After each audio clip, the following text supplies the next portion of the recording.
Cimoooooooo! Welcome to Tech Tuesday, a weekly series where we discuss some awesome tech cards as well as help make you a better player. This week's card is Anti-Magic Arrows, a really powerful spell card that's really going to help make its point to your opponent. Anti-Magic Arrows is a quick play spell card with a really awesome effect. The effect reads that at the start of the battle phase after this card resolves, spell and trap cards and their effects cannot be activated for the rest of the turn, and no cards can be activated in response to this card's activation.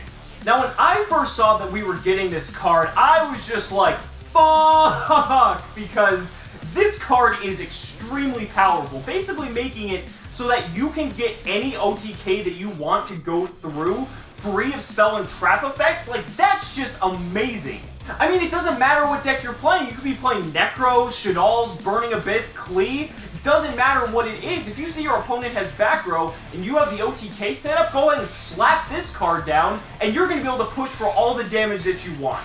Now, the offensive applications of this card are pretty obvious. I mean, being able to OTK basically for free outside of a couple monster effects is pretty good. But I want to discuss some of the more defensive options that this card has as well, because those are equally as important.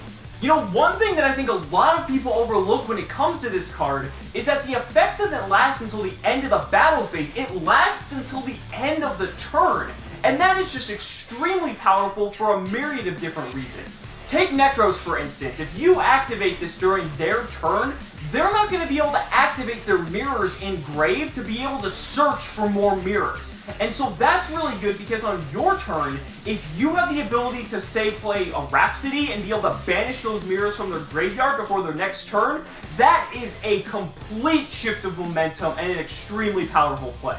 This is also really good against Burning Abyss as well because, I mean, the deck is primarily half trap cards anyway. But the thing is, since it doesn't last just through the battle phase, it goes through main phase 2 as well as the end phase, meaning you're not going to get Fire Laked on your end phase. And why that's so important is because that's just one of their best power plays. And so by being able to stop that, the reason it's so good is because it's basically making it so that they can use all of their monster effects twice, almost for free.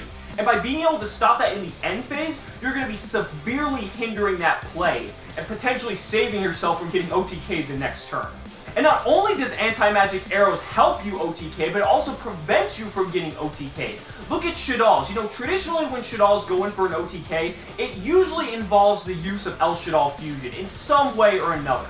And so what's cool is if you activate this during your opponent's turn and you forecast that you might get OTK'd, they're not going to be able to use SHADDOLL Fusion for that turn. You're going to be left and still alive. So say like they took the Max C Challenge or something, then you're going to be in an extremely good position. Even though they get SHADDOLL next turn, that's totally fine because by that point you'll have a completely easy way to set up and be able to take control of the duel. And Satellar Knights are kind of in the same boat as Burning Abyss because they like to do their end phase shenanigans with Call the Haunted, grab the Altair, special summon the Deneb and get a free search, and then on their next turn they can just do it all over again, which generates them just a huge amount of advantage.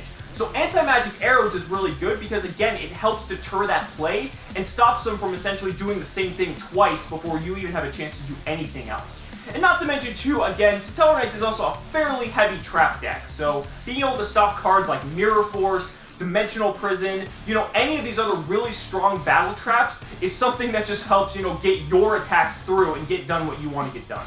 And I can't stress the part enough that this card lasts until the end of the turn that it's activated. So if you use it on your turn, not only do you get a bunch of free attacks through, but you have an entire main phase 2 of free setup where your opponent can't stop you at all with spell or trap effects. Meaning there's no bottomless, no warning, no torrential, none of these summon triggered traps can be activated or anything. I mean, it's just so good having that opportunity to set up that way. Sure, you can't use your own spell or traps, and that might potentially stop the plays that you could do, but being able to have a free turn to essentially do whatever you want is pretty damn good. Let me know down in the comments what you guys think about Anti-Magic Arrows. You know, for the fact that this is like a $4 card right now, I mean, this card has some amazing utility and has the potential to just be a complete blowout in the right scenario. It's definitely worth looking into. Thank you guys so much for watching the video. We'll see you next week. Cimoooooooo!